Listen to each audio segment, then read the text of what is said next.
Hello D. So இன்றைக்கி பார்த்தீங்க அப்படின்னா பேங்க் நிஃப்டியோட போஸ்ட் மார்க்கெட் அனாலிசிஸ் பார்க்கலாம். ஸோ பேங்க் நிஃப்டியில் நம்ம தெரிஞ்சுக்க வேண்டிய விஷயம் என்ன அப்படின்னு பார்த்தீங்கன்னா, நான் இம்பார்ட்டண்ட்டான லெவல்ஸில் மார்க்கெட் எப்படி ரியாக்ட் ஆகுது அப்படிங்கிறத பற்றி நம்ம இன்றைக்கி தெரிஞ்சுப்போம். ரெண்டாவது எதை பற்றி தெரிஞ்சுப்போம் அப்படின்னா சிபிஆர். ஸோ சிபிஆர் பற்றி நான் ஆல்ரெடி ஒரு வீடியோவில் போட்டிருப்பேன். ஓகே, நேரோ சிபிஆராக இருந்ததுன்னா நெக்ஸ்ட் டே வந்துட்டு மார்க்கெட் ட்ரெண்ட் ஆகும் அப்படின்னு சொல்லிட்டு ஒரு பாயிண்ட் சொல்லியிருப்பேன். அதே மாதிரி வைடர் சிபிஆராக இருந்தது அப்படின்னா மார்க்கெட்டில் இந்த மாதிரி ஒரு வைடரான சிபிஆர் வந்துட்டு ஒரு வைடாக இருக்குது அப்படின்னா அந்த சிபிஆர் வர அன்னைக்கு மார்க்கெட் ஒரு ரேஞ்ச் பவுண்டாக இருக்கும். ஓகே, ஸோ இதுவுமே நீங்கள் தெரிஞ்சுக்க வேண்டிய விஷயம். மார்க்கெட்டில் இன்றைக்கி என்ன நடந்திருக்கு அப்படிங்கிறத பற்றி பார்க்கலாம். ஃபர்ஸ்ட் ஒன், மார்க்கெட் பார்த்தீங்க அப்படின்னா இந்த இடத்துல ஓப்பன் ஆயிருக்கா. ஓப்பன் ஆகிட்டு மார்க்கெட் என்ன பண்ணும், அதாவது ப்ரீவியஸ் டேவோட ரேஞ்சுக்குள்ளே ஓப்பன் ஆயிருக்கு.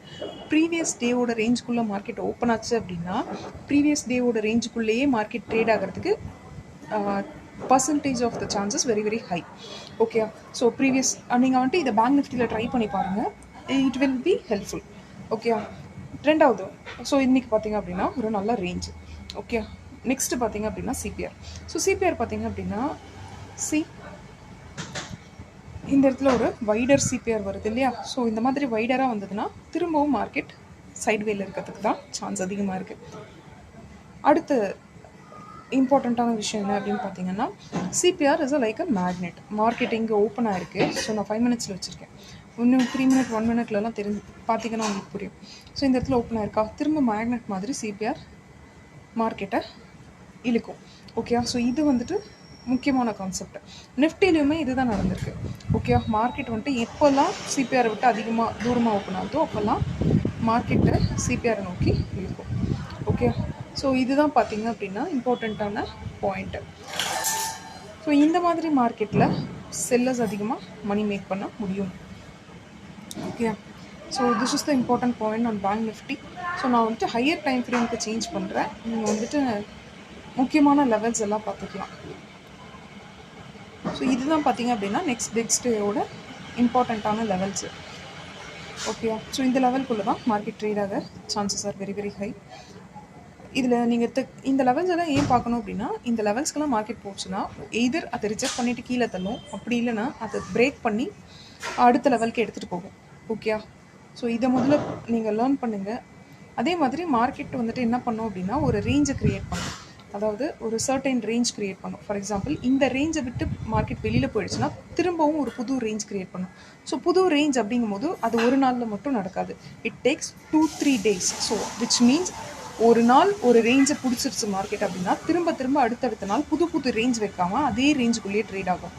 விச் மீன்ஸ் இது வந்துட்டு நான் இன்னும் டீட்டெயில்டாக எக்ஸ்பிளைன் பண்ணுறேன் அப்படின்னா உங்களுக்கு கொஞ்சம் கிளாரிட்டி கிடைக்கும். பட் நான் இப்போ நான் சொன்ன பாயிண்ட்ஸ் வச்சு நீங்கள் பேக் டெஸ்ட் பண்ணி பார்த்தீங்கன்னாலே உங்களுக்கு ஒரு ஐடியா கிடச்சிடும். ஃபார் எக்ஸாம்பிள் மார்க்கெட் இது இருக்குது இல்லைங்களா, மார்க்கெட் இந்த ரேஞ்ச் இருக்குது பார்த்தீங்களா. ஸோ இந்த ரேஞ்சை மார்க்கெட் பிரேக் பண்ணிடுச்சு. ஓகே, இது வந்துட்டு ஒரே நாளில் நடக்கல. It takes 2-3 days. ஓகே, இதை பிரேக் பண்ணதுக்கப்புறம் புதுசாக ஒரு ரேஞ்ச் வைக்கும். இதுவுமே ஒரு 2-3 days ஆகிருக்கு பார்த்தீங்களா. திரும்ப இதை பிரேக் பண்ணும்போது மார்க்கெட் திரும்ப ஒரு ரேஞ்ச் வரும். ஸோ இந்த மாதிரி ஒரே நாள்லேயே மார்க்கெட்டோட ரேஞ்சஸ் டிசைட் பண்ணுறது கிடையாது. Okay, ranges are creating 2-3 days. அப்போ என்னென்னா ட்ரேடிங் ஆப்பர்ச்சுனிட்டி ஒரு நாள் புது ஏரியாக்குள்ளே போயிடுச்சு அப்படின்னா திரும்ப ஒரு 2-3 நாள் நமக்கு ஆப்பர்ச்சுனிட்டி கிடைக்காது ஏரியாக்குள்ளே. இதனால தான் நம்ம வந்துட்டு என்ன கற்றுக்கணுன்னா nature of bank Nifty and நிஃப்டியை பற்றி கற்றுக்கணும். அடுத்து என்ன கற்றுக்கணும் அப்படின்னு பார்த்தீங்கன்னா ஓப்பன் இன்ட்ரெஸ்ட்டை பற்றி கற்றுக்கணும். ஸோ ஓப்பன் இன்ட்ரெஸ்ட் பார்த்திங்க அப்படின்னா உங்களுக்கு ரன்னிங் ஓப்பன் இன்ட்ரெஸ்ட் யூஸ் ஆகாது. அதாவது மார்க்கெட் ரன் ஆகிட்டு இருக்கும்போது நீங்கள் ஓப்பன் இன்ட்ரெஸ்ட் பார்த்தீங்க அப்படின்னா அது உங்களுக்கு யூஸ் ஆகாது. நீங்கள் வந்துட்டு end of the day open interest பார்த்தீங்கன்னா மட்டும்தான் இட் வில் பி ஹெல்ப்ஃபுல். அடுத்து பார்த்தீங்க அப்படின்னா சிபிஆர். ஸோ சிபிஆரை பற்றி நீங்கள் ஏன் கற்றுக்கணும் அப்படின்னா, இப்போது அந்த ரேஞ்சுக்குள்ளே மார்க்கெட் வந்ததுக்கப்புறமா ஸோ என்ன மாதிரியான சிபிஆர் வருதுன்னு தெரிஞ்சுக்கிட்டிங்கன்னா, நேரோ சிபிஆர் வருதுன்னு வச்சுக்கோங்களேன், அடுத்த நாள் ட்ரெண்ட் ஆகுமா, அப்படி ஆச்சுன்னா எந்த ரேஞ்சுக்குள்ளே மார்க்கெட் ட்ரெண்ட் ஆகும், இது எல்லாத்தையுமே நீங்கள் லேர்ன் பண்ணலாம்.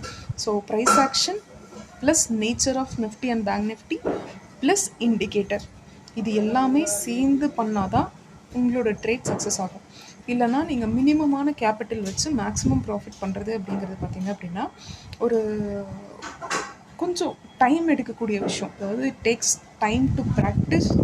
இதே நீங்கள் இதெல்லாம் லேர்ன் பண்ணிட்டீங்க, price action plus nature plus indicator plus ஒரு குட் மென்டர், அப்படி இருக்கும்போது கண்டிப்பாக இன்ட்ராடேயில் நீங்கள் மாஸ்டர் ஆகிடலாம். So what I suggest is, please நீங்கள் வந்துட்டு எது கற்றுக்கணும்னு நினைக்கிறீங்களோ அதில் ஃபோக்கஸ்டாக இருந்து you will be proceed. Okay, thank you.